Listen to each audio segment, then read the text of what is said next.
안녕하세요. 잡쇼광입니다. 최근 바이든 대통령의 방안으로 한미 간의 경제, 안보에 대한 협력이 강화되고 있고 동아시아에 전 세계의 이목이 집중되고 있는데요. 반면 중국은 이 상황을 굉장히 불편하게 지켜보고 있으며 최근 중국에는 겹 악재들이 들이닥치고 있습니다.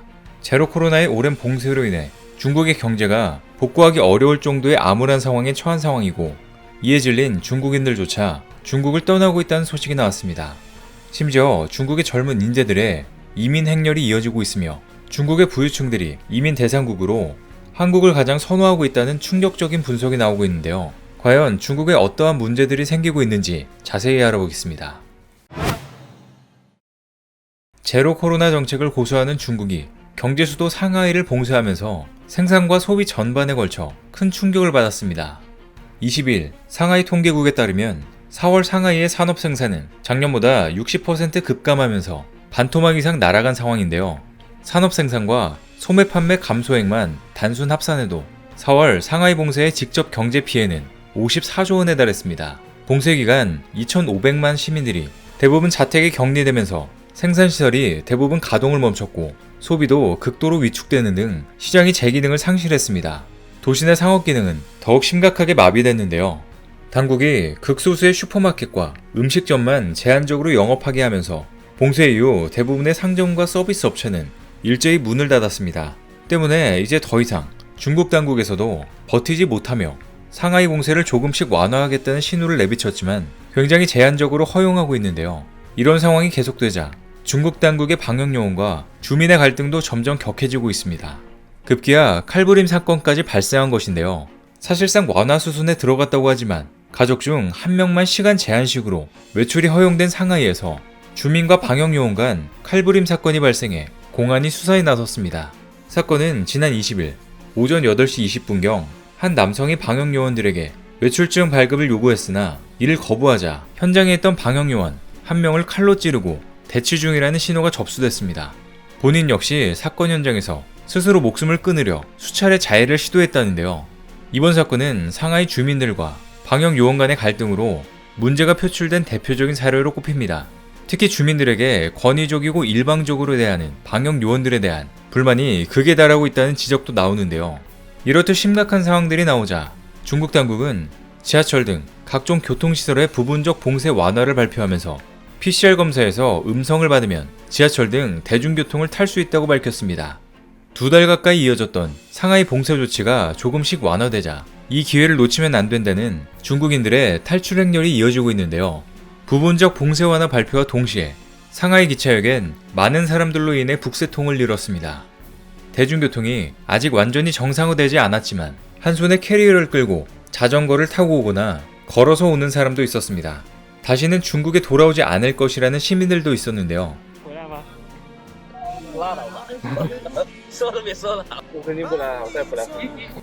이런 대피 행렬뿐만 아니라 중국인들의 이민 절차까지 본격화되고 있습니다.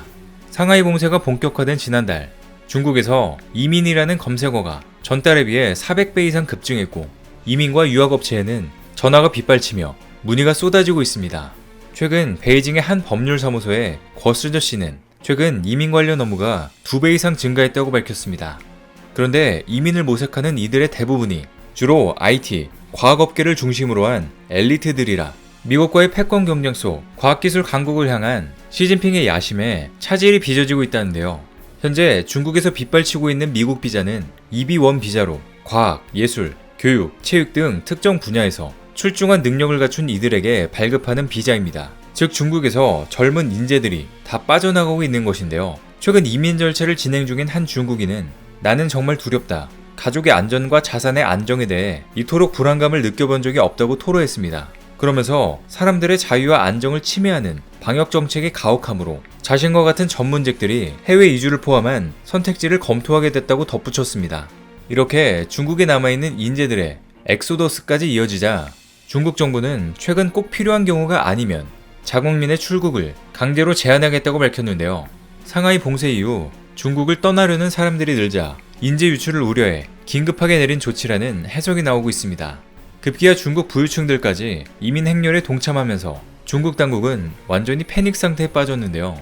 과도한 방역 조치로 돈이 있어도 먹을 것조차 사 먹지 못하는 영화 속에서나 볼 법한 일들이 중국에서 일어나면서 일부 중국 부유층들은 있는 돈을 다 싸들고 한국으로 가겠다는 충격적인 상황들이 연출되고 있습니다. 이 때문에 중국에서도 갑자기 특단의 대책을 세우고 있는데요. 최근 시진핑은 뜻밖의 발언을 하면서 주목을 받았습니다. 시진핑은 논평에서 자본을 규모화하고 발전을 이끄는 것은 경제적, 정치적으로 중대한 문제라고 말했습니다.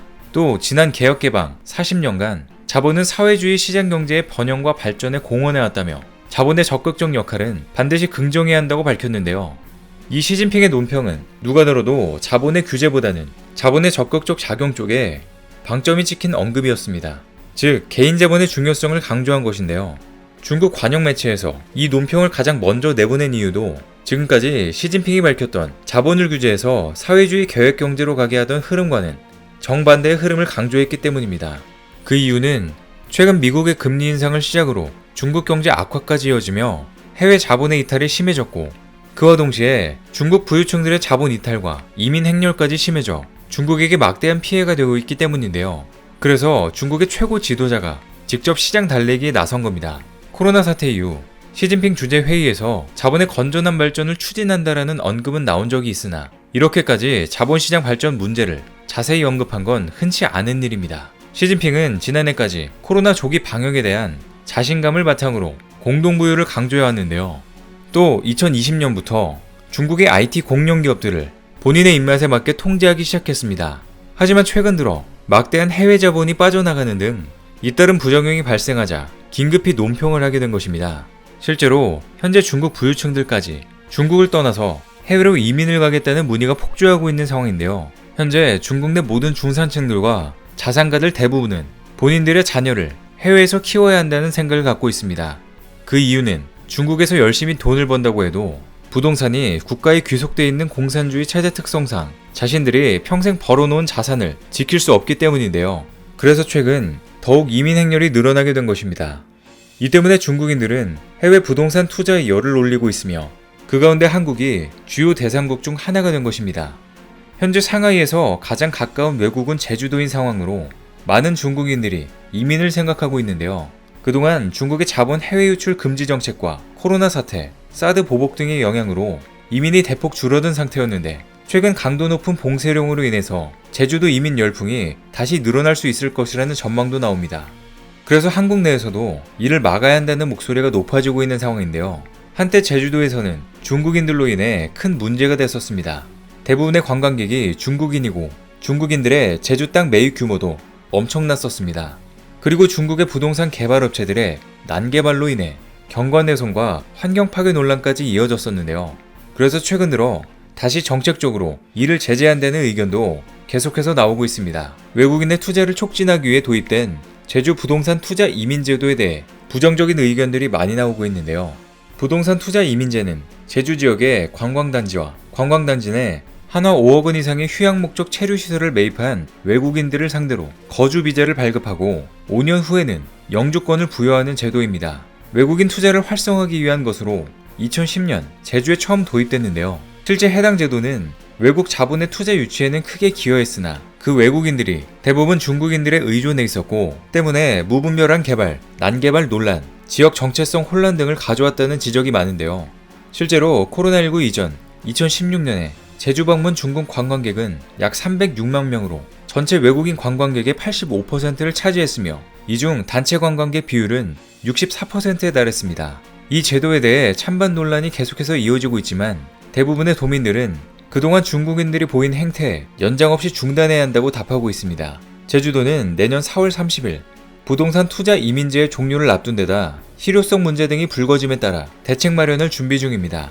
그런데 제주도뿐만 아니라 다른 지역에서도 중국인들의 국내 부동산 취득 증가가 한국의 부동산 가격 불안을 유발하게 하는 등 시장 불안까지 가중시키고 있다는 목소리가 커지고 있는데요. 이 때문에 호주, 캐나다, 뉴질랜드, 싱가포르 등의 국가는 외국인의 부동산 거래에 제약을 두고 있습니다.